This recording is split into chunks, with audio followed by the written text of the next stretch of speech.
Last Pint Productions presents the New Way Podcast. Oh, gee, kids, the New Way Podcast sure does contain a lot of naughty words meant for grown-ups. Be sure to ask your parents if it's okay for you to hear naughty words like poop, or fart, dookie, pee-pee, wee-wee, fuckwad, thunder cunt, big black cocks with pearly white cum, rumple foreskin, the hot Carl, the Cleveland Steamer, jizz trap, donkey raping shit eater, and Donald Trump. Listener discretion is advised. Whatever you do not eat the free pistachio ice cream. It has turned. Daddy, I was walking. Little baby monkey in a true picture. Why, nobody's asked for the black cauldron in over 2,000 years. We did not order a giant trampoline. You know, pal, you could have told me that before I set it up. Everybody wants to be naked and famous. Everybody wants to be just like me. I'm naked. Will you help teach me about this? What is it? A new way? Welcome to another amazing episode of the New Way Podcast, coming to you from Last Pint Productions Studios in Boynton Beach, Florida. We have a really ridiculously packed and special episode for you today. I can already hear the laughter coming from it. So the best part about today is that there is no Ben and no Nick. It's just me and three voices in my head that you can all just figure out if you like them. But we're actually joined by an out-of-towner tonight. You've heard his name mentioned before on the podcast. Hailing from Seattle, home of the Sea Chickens. He's a paid search expert. He's a golf aficionado. He's a beer drinker. It's the failed brewer, David Crespo. Say hello, David. Hello, everybody.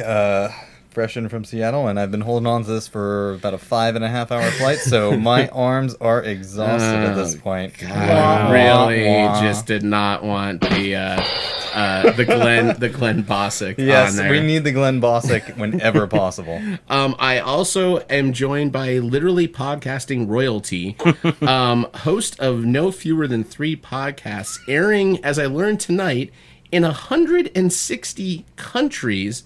We, by the way, on the New Way, had 160 listens of our podcast spread over the last 7.5 episodes. So I want to say it, but we have the man here, and you may have heard of him before. It's famed basketball coach of the Bulls and the Los Angeles Lakers, and the most certified Magento developer in the Western Hemisphere, Mr. Phil Jackson. Say hello, Phil. Hey, glad to be here.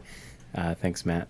Do you feel like you're cheating on your other legitimate podcast right now with the dirty girl down the street? You know what's awesome is actually how well produced yours is compared to ours. Ours is a bunch of BS, and you have soundboards, and you have like a legitimate setup. I'm actually really impressed right now. I've tried to model we realize that we are the best produced and most unlistened to podcast that has ever aired anywhere in the world. It's really sort of sad to hear that. It's really Everybody sad. has a hobby. feels like yeah, we didn't put this much effort, and we have like 1 million listeners. I know you guys have like 4 people in Alaska that you can't figure out who they are based on your analytics, but that's why Dave Crespo is here tonight, because he's going to find out who those fuckers are and track them down. Yeah. And we are also joined by this little guy over here who shares my birthday. Oddly enough, only 12 years my junior, Mr. Daniel Kenny. Say hello, Dan. What's up? Well, there we go. What's going on, guys? That was great. I think I saw that on The Fifth Element, actually. You are Corbin Dallas. This is true. Coming. So this is all 4 of us. For those of you out there that likely do not know it, we all. It's like the island in Lost. We all experienced this great tragedy, and we've now found ourselves in the afterlife talking about movies in some weird little location that no one knows about. But we all worked for a company called Native Remedies, now run by some overall-wearing, cheese-eating Wisconsinites in Oshkosh, Wisconsin. Wow. I can say that because I have family from Wisconsin, and we love our overalls, and we eat cheese in them. Do you know why overalls have so many pockets? Because there's so many types of cheese out there. That is totally true. So we It's a all, good thing nobody listens to this podcast. Especially nobody from Wisconsin. Yeah, God forbid. I mean, well, my mom might, but whatever. But yeah, we all worked for a herbal and homeopathic supplement company, and we forged friendships that have somehow lasted a long time. I mean, you and David have known each other since 07? Oh, yeah, 07, 08. 10 years? That is our 10-year anniversary. Oh. I didn't even get you anything. And there's no cake. There's nothing. I didn't get you anything. Well, Phil actually did write some vows for you, David. I'm going to play them right now. Okay. I see a strong, confident, beautiful young lady. Yeah, so that was Phil wrote those before we. You know what's funny is all those years selling snake oil, the only real thing that ever came out of that business was this friendship, these friendships right here. Yeah, to be perfectly honest, it's, between Am Matt, I the only one that bought into it as more than snake oil? Yes. I think so, Matt. That's so depressing. I got to read when it fixed those cats' UTIs. I'm like, those cats don't know how to lie. They're cats. Come on, something's gotta be working on this shit, right? That cat pawed that right into our email contact form. It wasn't the crazy old lady that, 5 days later her cat may or may not have died, but the cat Yeah, felt that was good. actually easily the darkest turn this podcast ever took was after a particularly awful night I had when I first had taken over Facebook for Native Remedies, and it was this woman that was trying to find a way to fix her broken cat. And so I recommended some Thanta. No, that was a really inside joke for those of you out there. If Dean's listening, he's gonna really enjoy that one. But no, I spent I literally was back and forth on Facebook Messenger with this lady for an entire night, and her cat wound up dying. Even though we were helping, we were recommending all these things. She took it to the vet, and went up and put it down. She's like, "Thank you so much for helping me through this." And I was like, "Oh man, you just ruined and made my night." And I was like, I can't do this forever. That's the one thing I will say about it is there really was, I think, a willingness and sort of a true belief on the part of the people that created and owned the business that they wanted to help people, and I do think that was really authentic, and I think that's why they attracted some people and we all connected in a really authentic way is because I sort of had this philosophy of as the head goes, so does the body. And I really feel like that really kind of flows down. If you could hang in that kind of crazy environment for some time and sort of put up with that chaos, what came out the other side was a lot of people who have really grown in their careers, people who forged brand new career paths based out of the experience that they had at that company. And none of us had any business doing the things that we were doing there. None of us knew what we were doing, and but somehow we made it through, and so I actually owe a lot to that company. I think actually all of us do. I mean, in the grand scheme of things, when I look back on what happened at Native Remedies, as far as internally, there's a lot of us who either kind of came there just starting out in a specific industry, and at the end of the tunnel, all of us have pretty much come out on top. Look at me being dragged all the way out to Seattle. Phil is basically the master of Magento. Yeah. And more. Well, yeah, I mean... And space and time. International... But, yeah. I suspect.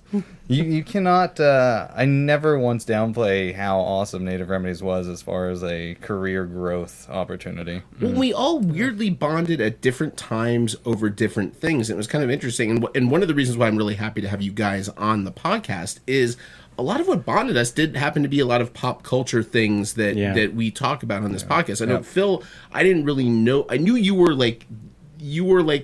a big presence in the company, and you were part of that foundation. So there was kind of this, aura of this person that's sort of on the senior level that knows a lot, just in generally knows a lot. And I remember we were sitting in a one of our staff meetings back when we used to have them before they kind of got rid of them. After the one where Dean threw his back out and had to lay on the floor during the meeting, I think I canceled them. But I remember you're like, nice Converse. Like I had like one of my custom checks on. I was like, oh, and then we started talking about Battlestar Galactica because you were having your first kid. Yeah. And you were like, yeah, I'm going to binge Battlestar Galactica and during the paternity leave. Yeah, I did. My daughter grew up, watching the epic story of Cylons and their struggle to not be a minority group and actually and have equal representation with equal rights and 3/5 of a Cylon and that whole thing. And you watch robots trying to act like a human, and then you hire Dan Kenny. So Dan, tell us what a great segue. So Dan, tell us what it's like to be the youngest employee hired to Native Remedies at 19. You picked him fresh. Yeah, you were like. Yeah, I want that one. I want the young one. That's how I like him. I want the one without any hair in his chest. That didn't last for very long. I will tell you, if there's one thing that I knew about Dan Kinney at 19 years old, is he had a ridiculous amount of hair on his chest. That guy, you could see it poking through his t-shirt. I can see it right. I can't even see Dan's face right now. It's waving but I can right see the chest hair peeking out behind his gold necklace. What's going on with that? What's going on with that gold chain there, Dan? What's that for? It's not gold, it's silver. Oh, okay. I've had it for a while. You have a red shirt, it makes it look gold. Oh, it's a good trick. Wearing your Magento Sofla meeting, which we three of us were at this evening, that Phil and his company and another company. What's the other? I don't care. They know if they want to shout out or not. No, Imagination Media. Imagination Media. Hosted over. I like that you started that with "I don't care." He's cut himself off. It's actually kind of a subversive marketing technique. It's like, I don't care, whatever, their name's Imagination Media. You'll never check them out. So it's image made. I'll be honest. I'm more concerned that a company's gonna be like, dude, please not associate us whatsoever with this filth that you're putting on me. This boring, nerdy filth that you're making. That's usually what I'm thinking of. Did you see that compilation video of Norm Macdonald trying to advertise Mangrate? I don't know, what was that word you just used before that? Norm Macdonald? Compilation? Compilation. A compilation? A compile. Yeah. Compilation? Compilation. There sure. you go. Yeah. I have not actually seen that. No? Oh, it was beautiful. It was great. It's exactly in the same vein that you guys are talking about. Well, I'm trying to figure. I'm going to be really impressed with your podcast when you segue this into Disney somehow. That's what I'm waiting for. I'm trying to figure out how you get there. Well, I'm glad you asked about Disney, Phil. There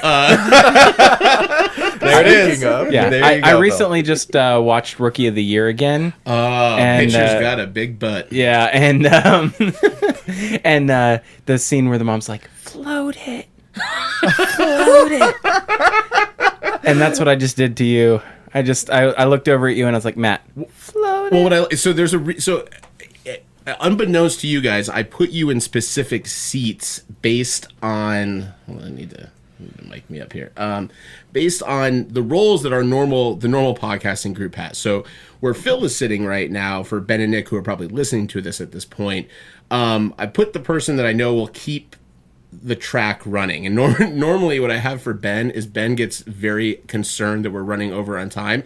So I usually have this obnoxiously large clock, and he gets so pissed off because the first time he's like, I don't know how long it's taking. So I put this, like, it gets bigger every time we record, and he's like, come on, man, I just tell me how much time there is in there. So I knew you're going to keep us on flow. Yeah. David is more the id, the heart, the little girl in the room, like Nick is. And you guys both share probably an unnatural love of Emma Watson. And I actually do not, which is surprising. Well, and it's funny, David Crespo is a 3-time award winner of a restraining order for Selena Gomez, and a lot of people don't know that. That is actually true, unfortunately. Phil is decorated, but so is David. In case anyone was concerned about my Disney pride, like Selena Gomez, Wizard of Waverly Place, I am in. So this was before Phil so effortlessly segged us into Disney, when I asked about we bonded over Battlestar Galactica and lost a little bit, I think. David and I bonded over Tangled. One of David's favorite movies, I think, of all. Is that in like your top 5? That is a top 5 movie, no question. That is for you. Interesting. Well, just in general, it's a top 5 movie. It's even the people that made Tangled don't consider it a top 5 movie, like in their own careers.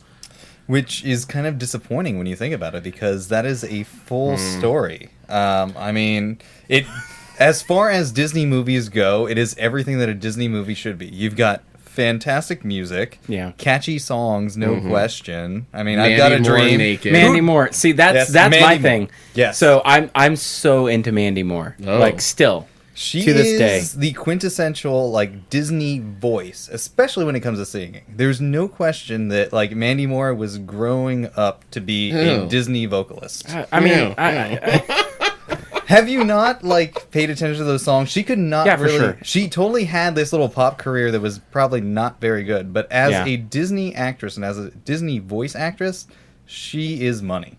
Yeah, and Flower gleaming glow, let your power shine, make the clock reverse, bring back what once was mine.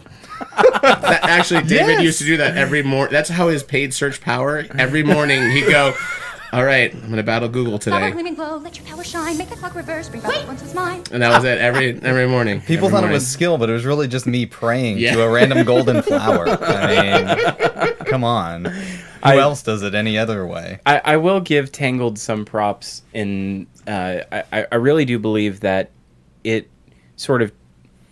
transformed Disney out of the rut and the garbage movies that they were making at the time back into. And if you listen, say what you will about the princess franchises, but it really did take them in a brand new direction to get back to what they do well, which is storytelling based around someone that goes on the hero's journey, and not in the Bolt sort of sense. Like it takes it back into the hero journey, and really actually, centered around musicals. I think it sort of, I don't know, it just breathed new life into Disney at that point for me. So I agree with you. It is a fantastic movie. I love the soundtrack. I'm a big fan of Zachary Levi, so. I mean, let's be honest. The best character in that entire movie is Flynn Rider. There's who's Philippe the horse is the best character in that movie. Yes. Yes. I gotta agree with that. I cannot. Point Philip. I will 100%. never. There is, to this day, there isn't a better. There is no better character performance in any Disney film than that horse. There is an incredible. No, I'm serious. He's 100%. Okay. An unspoken character. A horse played as a dog, Yeah. done in pure old school. You know why that? I will give you my theory why that movie brought Disney back. Is you watch even in the previews, that horse is a classic Disney horse design. They got away from that with a lot of their other things. It's the classic face, the face that's so emotive. It's doing all dog characteristics. It's climbing. It's crawling across the ground with its butt up in the air. And it's By the way, guys, horses can't fucking do that. It doesn't exist. Horses can't crawl like that. A horse can't hide in a bush? That Are you horse serious? is acting like a dog. A horse that what actually makes it has work. emotions of a human? Like, who would have thought? I mean, as far as like bringing this back to Native Remedy, I mean, remember our equine products. I know that they are the most emotional animals in the world, but I mean, you can't physically see it. So I get that. But in terms of like what you would want as far as like the ultimate dude in terms of a character that I think Disney has ever represented, that's your Flynn ultimate Rider. No, Flynn Rider is a bad boy, and I think we like him as a bad boy. I think. Well, I like that he's the foil. He's a little bit goofy. He's a little bit he's not the prince, right? And I think that he fancies himself the prince, but he's not. And that's how they got out of that rut.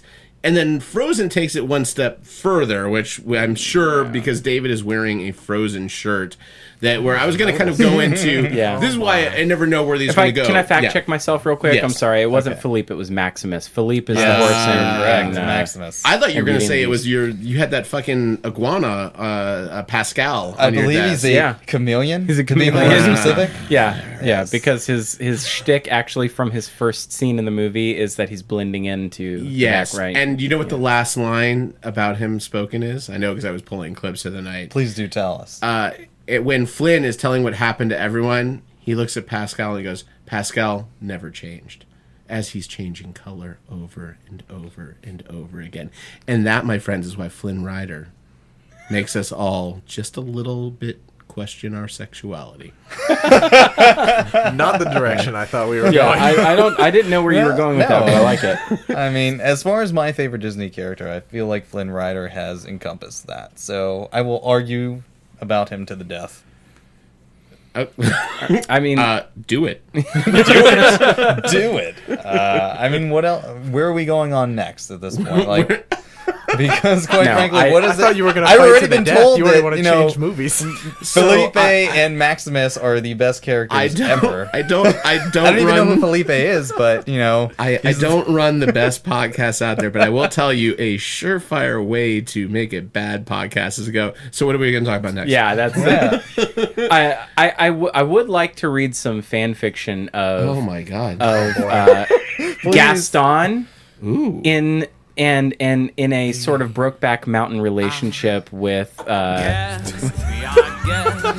yeah, go on. Gaston and Flynn Rider in a Brokeback Mountain scenario. That's what I want to read. This could be fantastic. You know, you could actually read it right now. Yeah, I will absolutely read that for you. Do you have like? I mean, can I put the Brokeback Mountain theme on? Yes, for please. You? Do you have more? Like, is there emotion in the voice that goes with each line? Like, how do we do this? Is it just you, or should I like chime in? Oh, you can definitely. Chime in.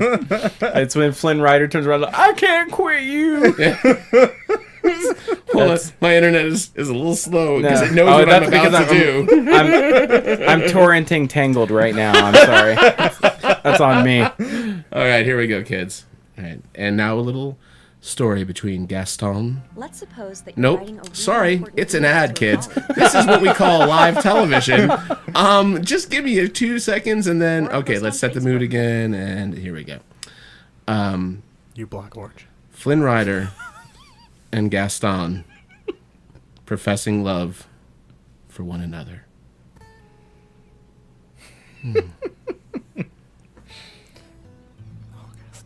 Never has that riff ever been so weird. Yeah, I'm feeling that. I like this. I like where we're going here. Be my guest. Can you dim the lights? I can turn my light on and then dim it if that would make you feel better. Yes, please. Be our guest. No.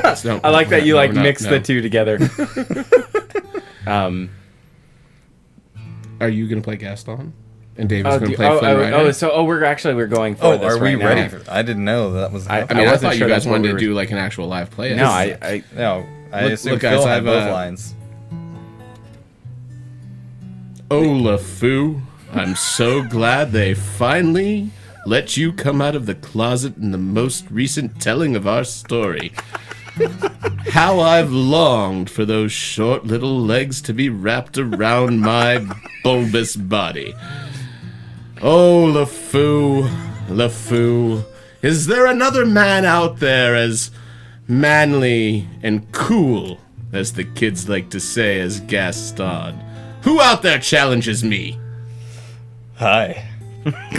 Who the fuck is that? It is I, Flynn Rider. Flynn Rider? Well, you're definitely gay with a name like Flynn Rider.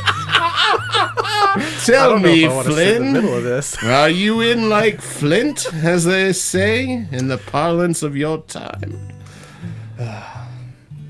There are no words for that. But hey, you know when a bit's dead? Right now. Yeah. Instantaneously. Okay, I mean, honestly, I just had to stop it because I was getting... getting a little worked up on there, but yeah. I don't know where you go from in like Flint. I'm gonna say we've learned something here. Fan fiction is not easy. It's No, not actually, easy to write gold like that. I will say, it doesn't just happen. That is, I mean, you have to come up with a lot of synonyms in fanfic, like Flynn Rider's turgid member. Ooh, turgid. I like that. And the funny thing is, like, forcefully entered Gaston's round bulbous. Like the catchphrases of the characters themselves don't necessarily work in fan fiction either. Apparently, because Flynn Rider's catchphrase. Why in my fanfic is Gaston the bottom? Why? That's what I need to figure out. No, that says something about me. No, exactly. I feel. I feel like you feel like Flynn Rider is a much more masculine individual. He's a better top, much right? better top. No, he's a much better top. Being from Seattle, I can agree. Flynn Rider, much better top. I've been to Capitol Hill enough to know tops from bottoms. Yeah. And Flynn Rider, top. Yeah, Gaston is a bottom if I've ever Full seen on. it. God, Yeah. I'm just. You know what we should do is go through Disney movies and find tops and bottoms. I think this is a great idea. This is great. Okay. Like that. I've got a list. Merlin is a bottom. If I've ever seen Hijacking one. podcast Merlin is not a right bottom. now. Merlin is He's a bottom. Merlin controls big time everything. bottom. That's first of all. That's the reason why he's a bottom. If he's a bottom, he's doing it backwards because he's going backwards through time. So technically, he's a top. Holy, you just blew my mind. Ergo, I am right. Yes. Okay. Oh my That is God. the weirdest logic I have ever used. I mean, that's full To shut Inception down logic. an argument on anything. Well, I will say, okay, so I'll ask you a question: top or bottom? Goofy. Ooh. And, wait, I'm gonna go bottom. Hold on, wait. I'm a bottom, wait, of while course. you're thinking about it, I want to. Bottom. Yep. So a lot of people don't know. course. Goofy actually did go through a little bit of an emo phase. This might change what you're thinking about. Oh, can you see into my eyes like open doors? Wake me up inside. I can't wake up. Wake me up inside. Save me, call my name and save me from the dark. Wake me up. Okay, bottom. Definitely bottom. Total Definitely bottom. That's The three total bottom. three votes for bottom. That's a man begging to be woke, quote unquote, woken up. That Inside. is he's Wake straight me up up woke. inside. Call my name, he says. Yeah. That's what he said. Wow. I didn't know how we were going to get to the Goofy track, but I knew there was going to be an in, and we had one Yeah. there. But all right, hold on, to put us slightly back on track. So we talked more about Tangled than the Tangled commentary track has talked about Tangled. But we have to talk about literally the elephant in the room of Let It Go and Frozen, right? And this is what's amazing about Disney, and Phil was kind of hitting on it a little bit earlier. Disney has gone through ebbs and flows of massive amounts of success and then failure. And Pixar, who was their own child, almost destroyed them based on making better Disney than Disney could Disney. And you can see it if you look at kind of the lineup of movies. So we have the first renaissance of Disney, which is fucking 1937 Snow White and the Seven Dwarfs. 1937, 80 years ago, that movie came out. Those of you that don't know it, this is a little bit of the music from this. So why you twerk? Go ahead and start and make the pussy part and whistle while you twerk. And I mean, that Very sounds like it different could have time, been recorded in the 2000s, much less 1937. I mean, The funny thing is, the original song had unbelievable. one writer. I think that version had 13. But so you have the initial birth of animation through Walt Disney, and you get, I mean, there's Cinderella, and all the ones that are being remade now, Maleficent coming off of Sleeping Beauty and Dumbo and all these great movies, and then in the early 80s everything kind of falls apart. And you have a decade, right, between The Fox and the Hound, which is probably the last big one in 81, and then Little Mermaid hits in 89. And Well, that was the next renaissance. But I would argue that some of the there was an era of Disney that was actually truly great and underappreciated at the time because of what became DreamWorks, but what was a prior animation studio that became.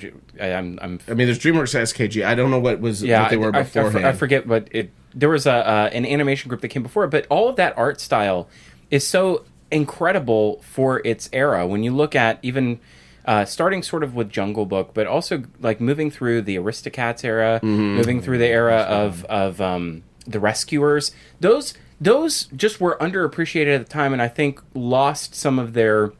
They snuck porn into the Rescuers, Right. famously, I was by going the to way. say, there were some great porn scenes in there. Did they really? Totally. Like, I missed this one. Granted, I was more of a Rescuers Down Under fan, which, that's not a porn, but... I love that Dan has been so quiet, but as soon as I say rescue, he goes, "Oh yeah, there was some good porn in that one." Yeah, no, you're well. And the most amazing thing that tied me to old school Disney, I think, and I was a child of I was born in '79, but I mean, Little Mermaid, Beauty and the Beast, Aladdin, Lion King. That was a 4-pack that just is unparalleled. Money after money after money. I saw the Lion King. They did a re-release in 2001 on an IMAX screen, a giant IMAX screen. They blew it up.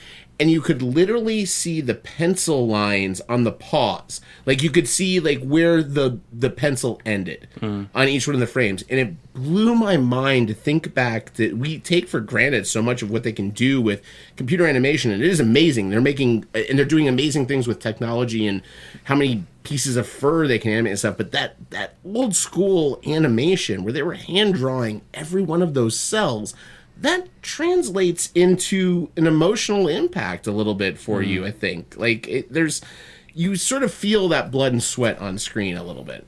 It totally does. And, like, one of the most interesting things, too, as far as, like, when you think about what's happening today versus what was happening back in the day, and I'll just talk about Lion King because that was probably one of the more advanced things that they did at the time. That entire wildebeest scene...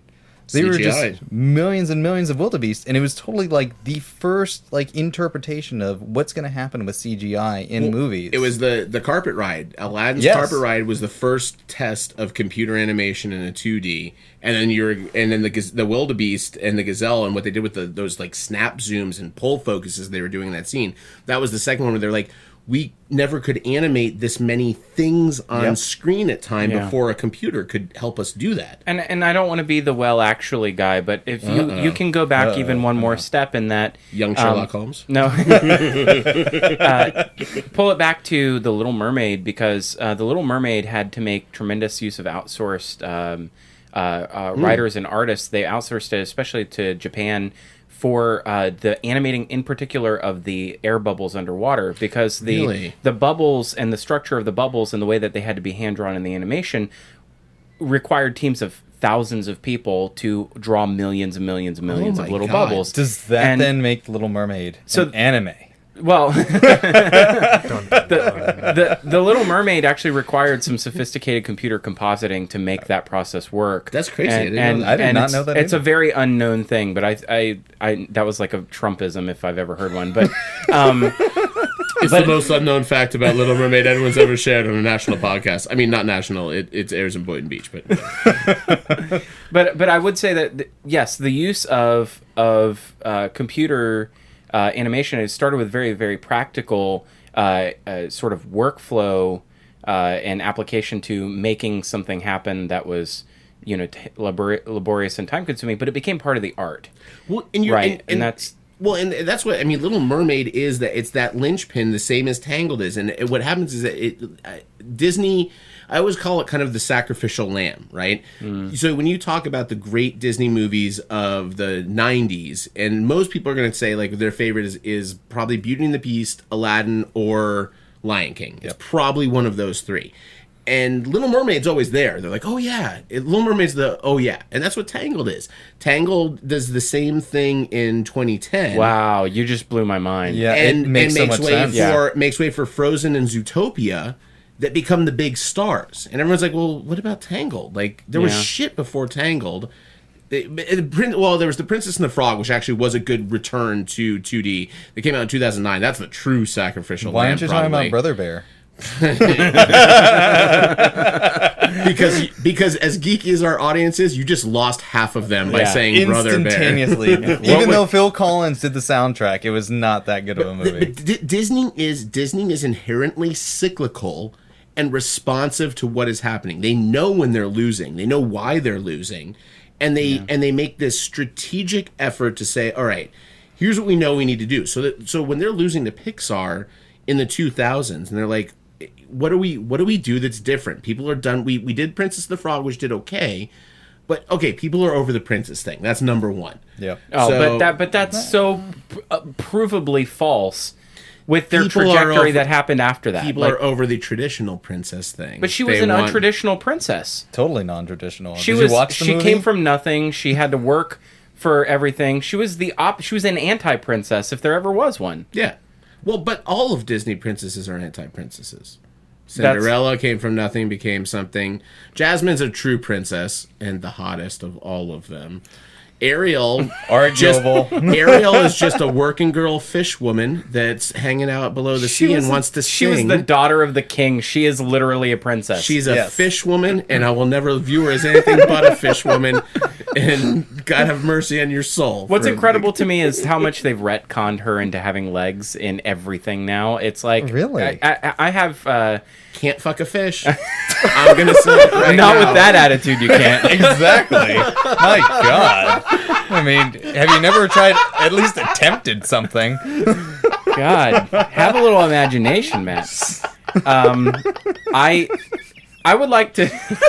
Sorry, he's not going to recover from that one, Phil. Not at all. He's not prepared. Not with that attitude. having a little bit, like, I have daughters that are into Little Mermaid in a big way. So that's their one. That's that's my youngest daughter. That is her princess, and she loves Ariel, in a real. She connects with Ariel in a very emotional way. My oldest daughter, not so much. She doesn't really identify with Ariel, and I think there's something to be said about telling a different story from a different perspective. Sure. Because my younger daughter, to kind of psychoanalyze her a little bit, she does have the rebellious quality. She does want to kind of like go against what Dad says, and I think that connects with her on an emotional level because that's who she is. And so I would challenge the notion that, you know, Disney is inherently cyclical. I feel like there are things that sort of happen in the culture that sort of resonate with particular generations and the way that generations change. And I think there are generations that identify very heavily with Disney movies. I would also challenge the notion that Pixar itself was good. I would almost, and I know very little about this stuff. I'm not a film buff by any means, but I would almost say that nothing really depends on one person, but it says a lot when one person leaves and the whole operation falls apart. And John Lasseter almost is, you can tie a direct line to his departure and the downturn of Pixar's quality. And a little bit. They went more they went more Disney, where Disney likes the franchise and they like Walt was a shrewd fucking businessman that built one of his theme parks on Swampland in Florida. Do you know why he built Walt Disney World in Orlando? It was cheaper than LA. That's what you know what? That's what I always thought the answer was, and it was not that. He was flying over Florida during the day JFK was assassinated, and he saw the building of I-4 merging with one of the cross highways. And he goes, oh, there it is. He goes, I'm not getting anyone west of the Mississippi coming here. I need north-south traffic, and I got cheap land that's right in the epicenter of it. I built an airport here. I got this here. Disney...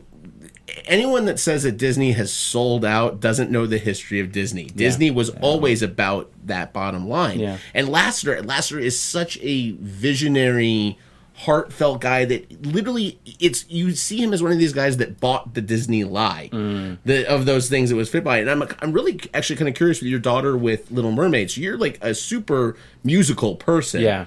And Ariel's character is all about music. Yeah.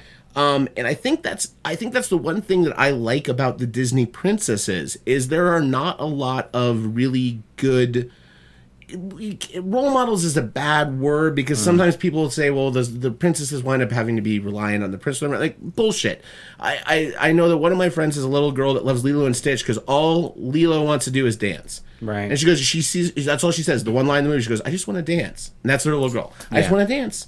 That's what I want to do. She doesn't care. There's no prince. There's no whatever. Yeah. There's just this response to a great characteristics written in to most of the Disney princesses. For the, I mean, really, I don't think there are any, and maybe that's something that was happening in the 2000s that the audience didn't want. They just didn't connect with it, and it doesn't mean that there weren't quality films that came out during that time. Emperor's New Groove is the most unappreciated Disney movie. I want to make out with both of you right now. It's on my list. It is the funniest Disney movie made. It is the funniest Disney movie ever made. Yes. Easily. And it's so sad because I think that had that movie come out 5 years later, it would be more appreciated. It would have been Shrek. Yeah. It was Shrek. Actually, Yeah. it's a Shrek. better Shrek. It's a better Shrek. Yes. It's comedians. You've got a comedian paired with John Goodman. You have everything that made Monsters Inc. good and Shrek good, all in a better movie that's far funnier. Maybe the funniest thing David Spade's done. I mean, there's no question about that. Which that's saying a lot. I like That's Joe fake Dirt, praise. so. I don't know what that says about me. I mean, Joe Dirt or Emperor's New Groove. Oh, that's a hard choice. One of those. But that wasn't the only movie of that era that I feel like was really, really good. I mean, my wife really identifies with that movie. I don't know if she's thinks of herself as Cusco to some degree, but Well, that's 2000. Leading up to Emperor's New Groove, you have Hunchback, Hercules, Mulan, and Tarzan. Awful. Mulan is not Hercules. I loved Hercules. Mulan is awful. I will not argue. Hercules I liked more so for the soundtrack than anything else, but I mean... But literally, you have Pocahontas is maybe the last bastion of the 90s Disney. Yeah, that's probably and then true. literally you are on the next 4 years are Hunchback, Hercules, Mulan, Tarzan. And then you get, and that's why Emperor's New Groove landed with a thud, because everyone's like, first of all, it's following Tarzan. Tarzan is easily the worst, maybe the worst Disney fucking movie. Best soundtrack yes, of that Phil era, though. Collins crushed That's it an on incredible that. soundtrack. You know why Phil Collins can suck a dick? Is because What? Phil Collins... Excuse you. Because Tell me why. Phil Collins won an Oscar over Trey Parker and Matt Stone for their work on South Park Bigger, Longer, and Uncut. Lest you think I didn't have this plan to talk about... Oh, man. Matt, I'm going to tell you right now. There is so much room where babies burn and flowers bloom. That is Satan singing his version of Little Mermaid's ballad from the beginning of her thing. Yeah. As you listen to Coastin' with the 80s, Matt, not once did that song ever play. But I'm telling you. Can I say, as a 90s kid, Mulan, Hunchback, and Tarzan were amazing. Mulan was a solid movie. Loved them. So, Wow. the other ones I didn't really care What do you think about. Pocahontas? You don't care about Pocahontas? Poca who?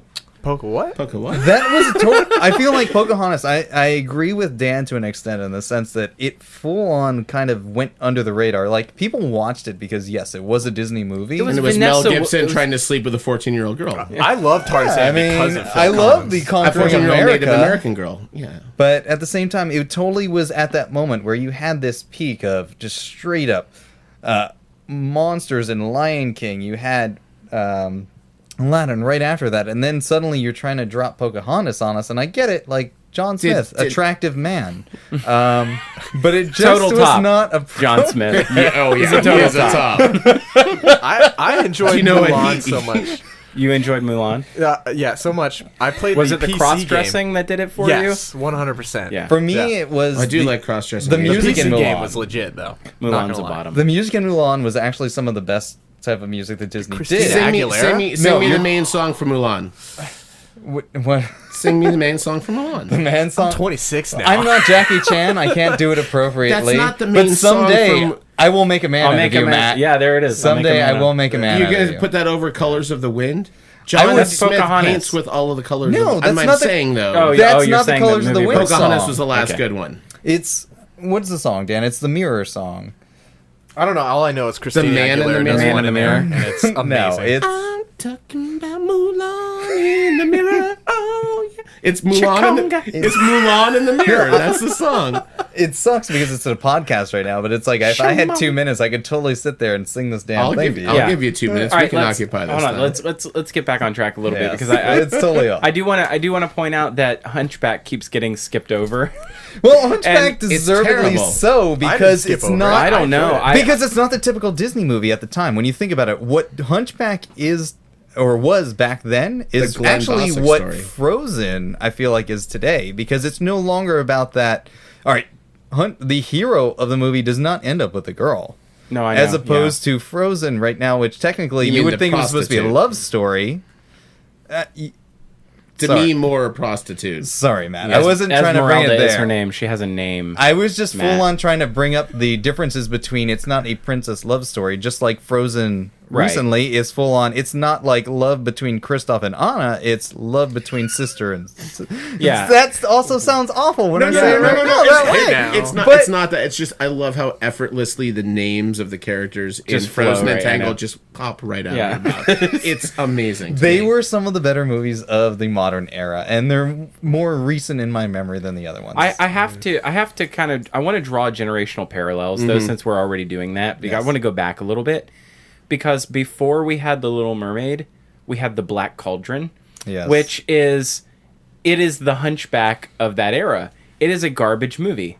It is. The Black Cauldron is so bad that they don't even re-release it on any medium whatsoever. It's not on digital. It's not on Blu-ray. It doesn't come out of the Disney vault. Mickey is like beating it in the corner in the Disney vault somewhere. And, like it's so. And Hunchback, I think, deservedly kind of goes into that same bucket. I don't remember the last time Hunchback came out of the Disney vault. It doesn't deserve to come out of the Disney vault. It doesn't. And it's just not a good stay in movie. there, Hunchback. You can't fit out of the vault with that Hunchback. We don't like your kind around here. We don't take too kindly to Hunchbacks around here. You Hunchback sure got a pretty mouth. It didn't. So I think what happens Is with it because Disney, it was too evil? I guess the point I was coming back to is It's because it didn't fit the form. it goes too far in trying to be different. Yes. It goes way over the top, and especially in the evil and sort of scary imagery. Walt Disney, his like famous quote is, "You should make them cry as much as they laugh."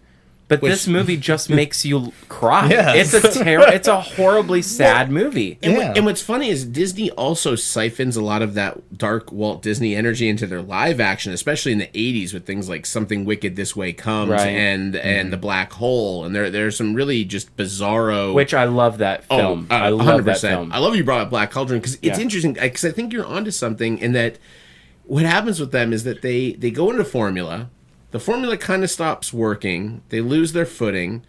They try to catch up with whatever's popular, but that doesn't quite work. So they go partly back to the formula with a couple of changes. So Little Mermaid and Tangled, I think, still fit that idea that they are more of a return to form for Disney, but they're also doing something just a little bit different and a little bit more from certain different points of view on that. And what's funny is they are always followed up by a critical success, unlike anything. I mean, this is what we're talking about. Is I know Phil is not a fan of. Hold on. Please welcome the wickedly talented one and only Adele Dazeem. You do not like this fantastic movie. Oh, I knew Phil famously, for me at least, on Facebook called out of being a little bit pitchy. Oh. But I will say, here's why Frozen will endure, is because this is one of the most popular viewed videos that I'm about to play 7 seconds of for you. This is someone singing their heart out about Frozen. Don't let them in, don't let them see. Be the good girl you always have to be. This is what Disney does amazing. That sounds like me. Disney still makes event cinema unlike anybody else. And they've gotten smart about it in that they've bought properties that are event properties like Star Wars and Marvel. Yeah. They are expert manipulators of us. And what's amazing about this is the generational gap that's in this room right now. It's true. Dan right here is saying, well, the heyday of Disney was The Hunchback of Notre Dame and Tarzan. He didn't say that. No, and he will not agree with I this. loved Lion King, The Brave Little Toaster. Ooh, Brave Little Toaster. Brave Little Toaster, That's that's a cartoon about suicides. That was before my time, but I watched it when I was a kid. Tutti Frutti on I Ludi. loved the dark ones. Yeah. That was great to me. I mean, I know. So to tie it kind of a little, how David and I also bonded was a little bit over Star Wars and somewhat anger on my part in that you saw the prequels before you had seen the originals. That is absolutely not true. That's not true. Okay. Yeah. Okay. So Okay. Did you Back like up. did you like the prequels better than the originals? I did not. Okay. But I think where we both disagreed on that is that I enjoyed Return of the Jedi, as I felt like that was better than A New Hope. And I think that's where you and I had a little bit of conflict on that one. It's a little different. Wow, wow, that is a whole show in and of itself. Yes, I know. Like, I'm only here for 5 days. Like, we can't hit that many shows. So let's get back to Disney. I actually really, I don't like the idea of drawing. I know that they own Marvel, and I know that they own Lucasfilm, but they're so. The only thing that makes them viable, I don't know, owners of those properties is in that they are storied franchises, and Disney has a history of being good stewards of storied franchises. Other than that, I don't think it doesn't really even belong in this conversation. Yes. Oh, I just wanted to shut it down. My John problem, Taffer the this. problem that I have is that we are standing right now at the era of, we are at the height. It's crested the height of the new resurgence of Disney, because we've had 3 successful properties in a row. That means we only get one more, and everything's going back downhill. Yeah. And I'm really... Well, hold on a second. I'm scared now, Bill. You scared me. We already had the other one.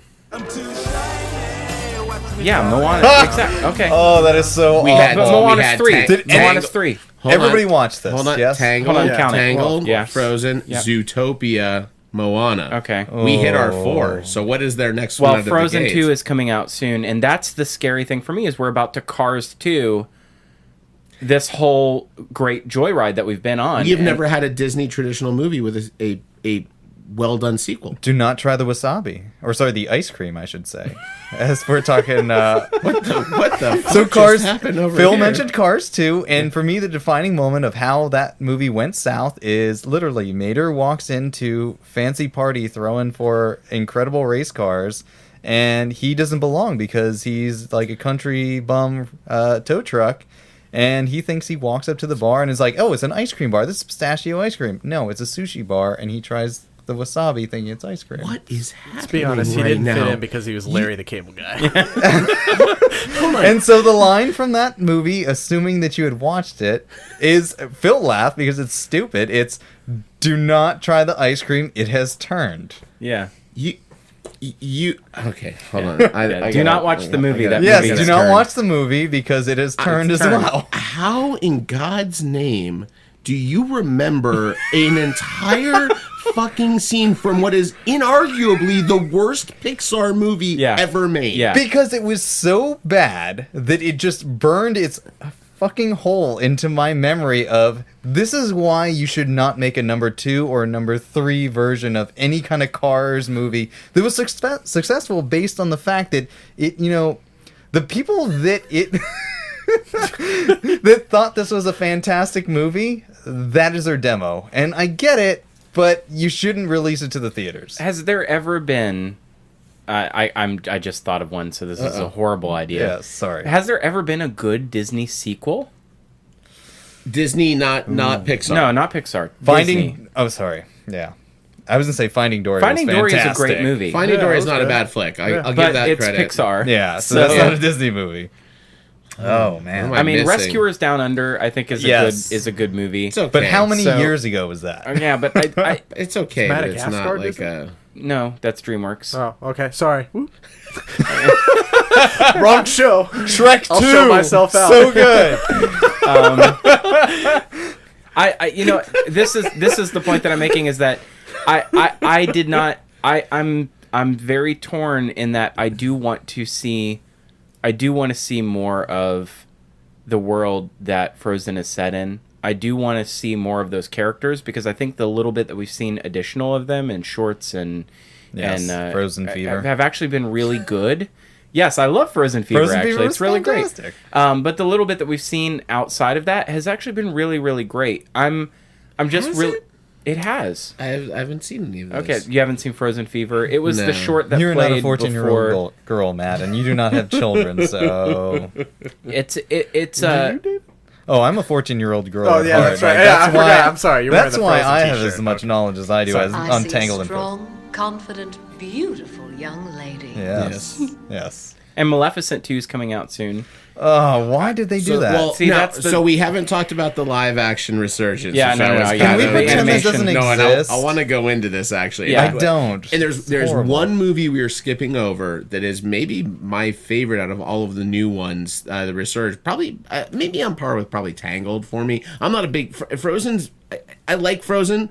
I have no problems with Frozen. I'm not a hater of Frozen. I just don't have any desire to see any more of that really on thing. But Wreck-It Ralph is also doing a that is a sequel. phenomenal movie. That's going to be interesting as a part 2. And because I loved the first one. I think it's a world that's, especially if they have a bigger budget where they can afford more franchises. references, Yes. right? There were enough. There were tons. There were enough There in were that a movie. pretty good amount. The fucking villains support group for me was Yeah. like, okay, I'm on board with this 100%.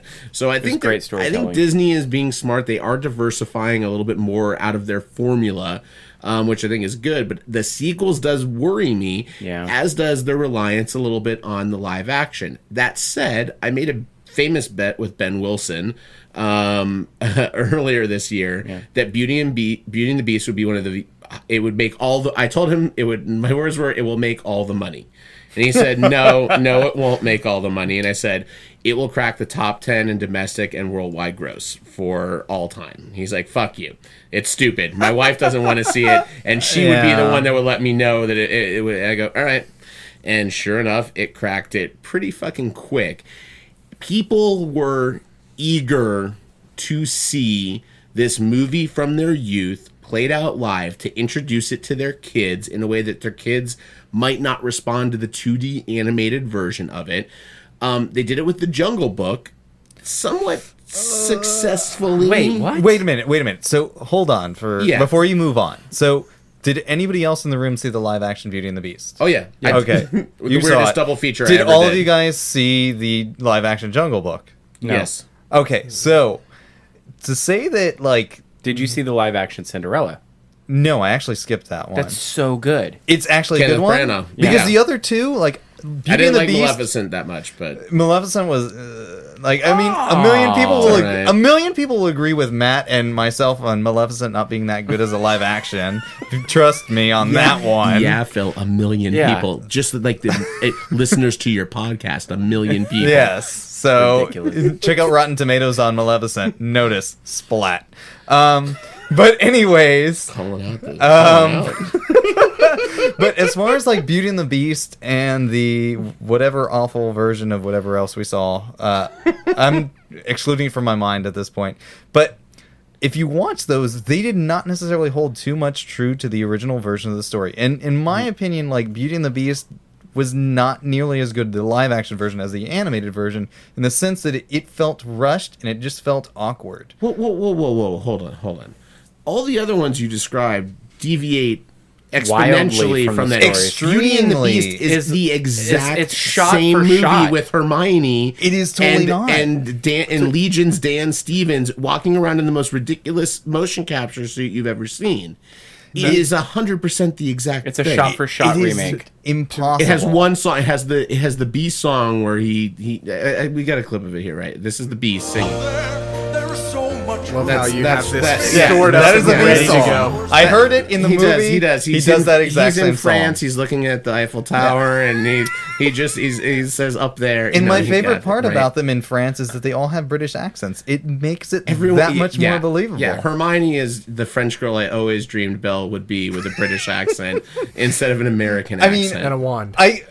Anybody could argue with me instantaneously saying that like that was my biggest annoyance in the entire movie was that, hey, this is set in France and everybody has a British accent. Yes, or the Cockney accent from. I mean, you're talking about Mrs. the original Potts. or the live action. They're both the same. They are not the same. Yes, Mrs. Potts is played by Angela Lansbury with a British accent in the original one. Not a Cockney British accent. Yes, she is. Oh, cheap!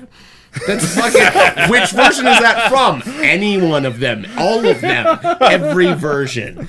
The accents. First of all, Belle has an American accent in the original. She does. I would and gladly she goes take around that. crapping on everybody in the town she lives And you in. heard, as she should. You heard Gaston trying Have to you fuck seen the Flynn town? earlier. No French accent. It should have been. Oh, look at him. Yeah.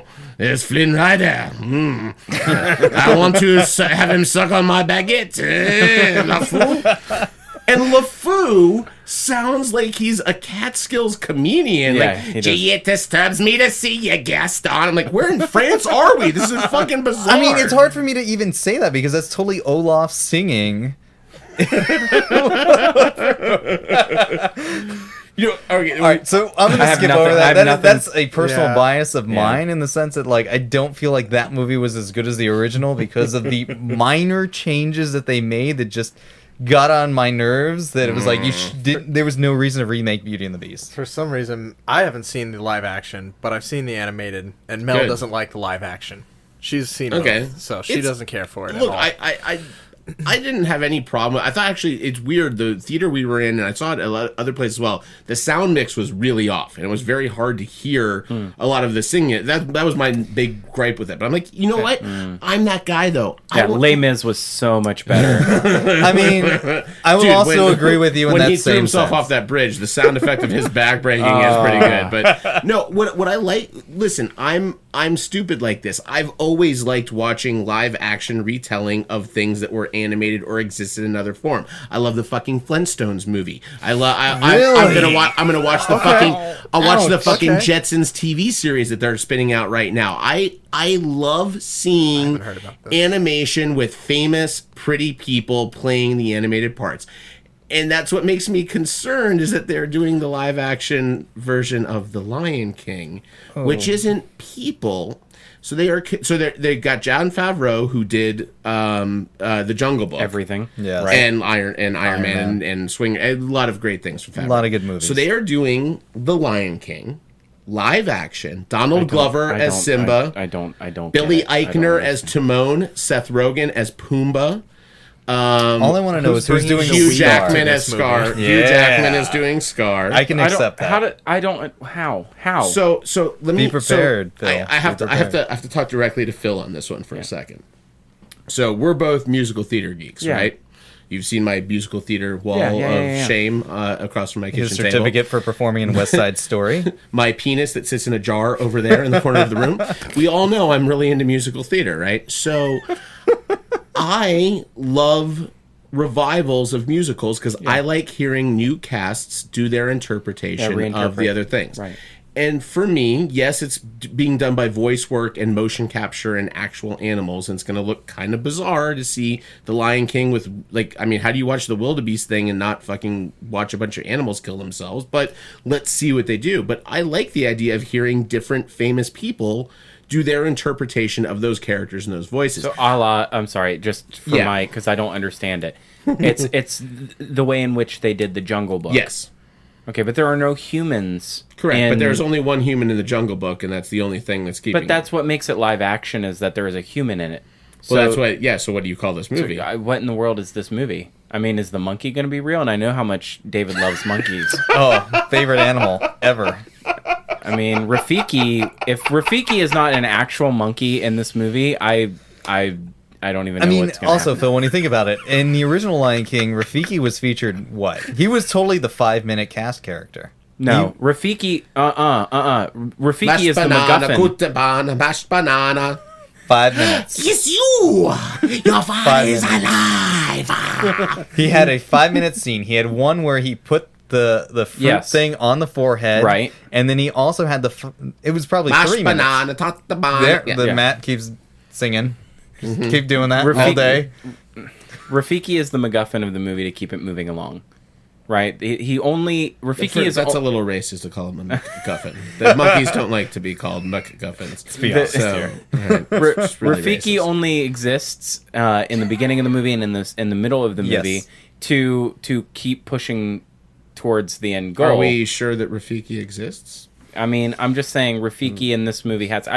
what makes it live action if other than... I don't know. Well, and you forgot, David, by the way, that Rafiki also has his Taibo stick scene where he takes out several hyenas to help take down... That's true. That's my fault for forgetting his martial arts. Full on Bruce Lee, even with the hand motion to it. But yeah, there is nothing that makes it live action. It is a new animated telling with computer-generated technology, which... again, and it's funny because I get that little bristle in the back of my neck, and I go, why is this happening? Why is this a thing? And then I go, shit, when Toy Story came out, everyone goes, why the fuck are you doing computers to animate things? Yeah. It doesn't make any sense. It's not going to look like real people. And we evolve, right?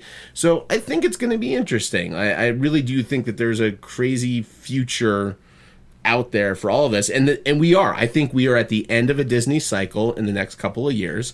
I think we go to the dark times, the long ago, and then what do we come out like? What does Disney do that gets us back on their side?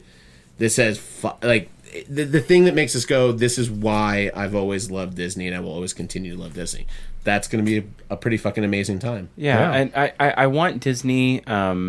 Disney does some amazing things outside of their feature films, like Descendants. I don't know if you follow that at all. Yes, I have a niece and nephew. Right. So, but what's really incredible about that is I want to see more universe development around the baddies and around the more the sinister characters where I want to see that be featured more, and I want to see that be given feature films. I obviously Maleficent is the obvious one that comes to mind. Except it's a retelling to make her good. Like I don't like that either. I want a real villain. Like make a real villain. She's a villain in the movie. When you think about it, though, Phil, like when you talk about Descendants, it's totally in the sense of this is like the kids of the actual villains, which to me, in my mind, one doesn't make sense because like. How did that happen? Villains gotta fuck. What the hell? I mean, yes. You know how many illegitimate villain children there are around the world? I totally understand this. Scar raped all of Mufasa's women. All those bitches were his. It's a pride. It's a pride. All right, well, explain Jafar's son being like the hottest kid in high school. Yeah. Jafar's son is the hottest kid in the Descendants high school. Because Jasmine was like all concubined up like Princess Leia with him for some time. No question. You remember that? But like when I think about it, like what is the prequel to Jafar's existence, or not his existence, but his like growth up to I'm gonna be like the Sultan's second-hand man, and then eventually convince him to make him marry my daughter, thus allowing me to be. Emperor of whatever Agrabah. I mean, it makes... I love all of those whatevers, like he didn't have all of those things right off of the top of his head. And his monkey friend, whatever his name is, Abu. But the point is this, is like, how do you turn that into an acceptable Disney story for the masses? Like, it doesn't make sense. And when you watch You're talking specifically about Descendants. Yes, in terms of villains, just... Because you have to somehow explain that villains were able to find happiness in marriage. Which they kind of did with Wreck-It Ralph is technically a villain story. Yes, but I don't think it's the same as like... But in David's world, that doesn't count because they made them good. No, that's in my world. Because technically, Wreck-It Ralph was always a good guy. He was never a bad guy, and he never planned on really hurting or killing anyone. And same with Maleficent. She was good, and she was pushed into all of these bad things because she was fucked over so much that you're like, okay, I get it. Now I have to murder and kill people. Like, where's our true just like enjoys? Where is our Disney Descendants of ISIS? Where's our That's what we need. Our Megamind. We need Megamind. Jafar. Yeah, Megamind. Yeah, Megamind was a great. That was a great film. Look at the villain of there, and Despicable Me almost was there, and then they petered out. They're like, no. Just kidding. He's a super nice. He's always a good guy. He's just a nice Russian guy that lives with 3 little underage girls that aren't his daughter, and builds kind of things with crazy little yellow people. Here is the macaroni prototype of the rocket. Yes, I do love that film. That's a great film. Yeah, I have no quarrels with that. Somehow we have not mentioned my favorite all-time Disney movie. Knobs and Brewsters? Alice in Wonderland. Yeah. Chitty Chitty Bang Bang. No. Yes, I want that one. Alice in Wonderland is my favorite Disney film by far. Did you like the Burton live action continuations? I loathe. Yeah. Can we pretend those don't exist? Yes, we can pretend that those don't exist. Let's do that. In my world, they do not exist. My world as well. First of all, I mean, I could say so much about the 2 live action. Those are TV shows, so good in my mind. They were awful, but I liked them. The TV shows? Yes. Of what? Remember the Alice in Wonderland like spin-off TV show that was like... Yeah, Zooey Deschanel was in that, wasn't she? I don't remember if she was. It was a mini series. It was a mini... You talking about New Girl with David Crespo as Schmidt? Yeah. Yes. He does look an awful lot like Schmidt. And my wife has told me... he acts like Schmidt quite a bit. My wife has admitted I am totally Schmidt. Yeah, so I guess I have to listen. I don't know how to really... There's no rhyme or reason why I like Alice in Wonderland so much. Because it's amazing. And there's no rhyme and reason to the movie itself. Yeah, the story itself. Yeah. Never mind that Lewis Carroll was very obviously a pedophile. But aside from that... That man wrote the Jabberwocky. That's about a pedophile dragon. There's so much about that really just... I don't know, I identify with and defined part of my life. And was that the first one you saw? Like, no. Is that the first? What would? I want you to keep on that thread and then go somewhere. Go. Yeah, I don't know. I don't know what it is about Alice in Wonderland. I've thought to myself, why do I identify with this story so much? And it could be that perhaps there is a thread in my life of feeling like I'm on a journey that makes no sense. And feeling like I'm kind of stuck or lost in this place and I don't know how to get out of it. And so maybe I could identify with it now, but that's when I'm older. I don't know how I came to love it when I was younger. But there's so much about it that is every bit as quotable, that is every bit as memorable as anything that is made today. And I fear, and probably foolish to fear this, I fear that there is nothing that could be so... incredibly existential and impacting made today that could speak to someone the way that movie speaks to me, because there are things that are said in that movie that I honestly that verbatim said to me now actually profoundly move me, like the hurrier I go the behinder I get, or when Alice says and she's sitting alone on like a toadstool and she's crying. She says, I give myself very good advice, but I very seldom follow it. These are things that I feel like you can take really concrete life lessons about and build, like you could actually become a pretty functional human adult by just looking at any one of these things. They're meaningful. And where do we get anything near that today? We don't. Absolutely. It's interesting. No, that's an interesting. Well, first of all, as we are getting close to time on this, and the only reason I'm actually kind of tabling this is that I think you're on a different tangent, which I fucking love, and I'll tell you what, I have an affinity for a weird genre, which Alice in Wonderland entirely is, which is the young ingenue in a strange place, the Wizard of Oz. There's a movie called Mirror Mask that I don't know if you have seen, but it might mess you up a little bit. I'll warn you now. The peanut butter solution. Right? Yeah, Mirror Mask it's Alice in Wonderland. It's a girl that is dealing with incredible strife and horrible thing. It's very much like Pan's Labyrinth. I don't know if everyone here has seen Pan's, right? Yeah. But I have a very strong affinity for those movies where someone's actual life is being told to them in a fantastical world as a way for them to come to grips with what they're actually dealing with. And I think that's kind of what you're talking about in Alice. And Alice has got these fantastical things, but they all kind of tie in to things that are going on in her life. I think that's a fucking great concept to talk about on another podcast. And I really honestly hope I had no idea what to expect other than my computer going to sleep. That was the first time we've gone long enough that the computer went to sleep. But actually, we're at a great time here. I really didn't know what to expect from this, but I'm just super pleased and happy to have some great friends here to sit and have a fun and interesting and intellectual conversation about this stuff. I hope everyone out there. Did you guys have a good time, Dan? Did you have a good time? This was pretty sweet. Enjoy it? Enjoying hearing about how much you all love children movies. As grown men. It's fantastic. It's kind of creepy, but it's all right. Well, and I had to do this because David is here, and it's what's going to kind of play us out a little bit in the background as I say my goodbyes for the episode. This is the only song to finish a podcast about kids shows. But we thank you so much for listening to us, and I hope if you don't recognize the song playing here, that you listen to it for just a second.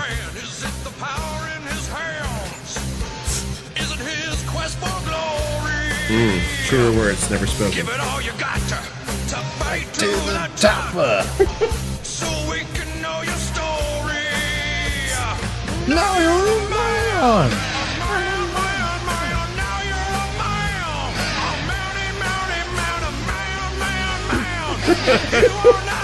Oh, Fridays were never so good. This did close out many a Friday afternoon, and it's going to close out our podcast tonight. I want to thank my guests, Philip Jackson, David Crespo, and Daniel Kenny, for joining us on The New Way this week for what I think is a fucking pinnacle episode for us, and proves that I don't need Ben and Nick for shit. I'm the fucking glue that holds this shit together. So thank you guys so much for listening, and we'll see you in the flip side. Say goodbye, everybody. Goodbye, everybody. Deuces. It's a classic. No, it's probably the tears.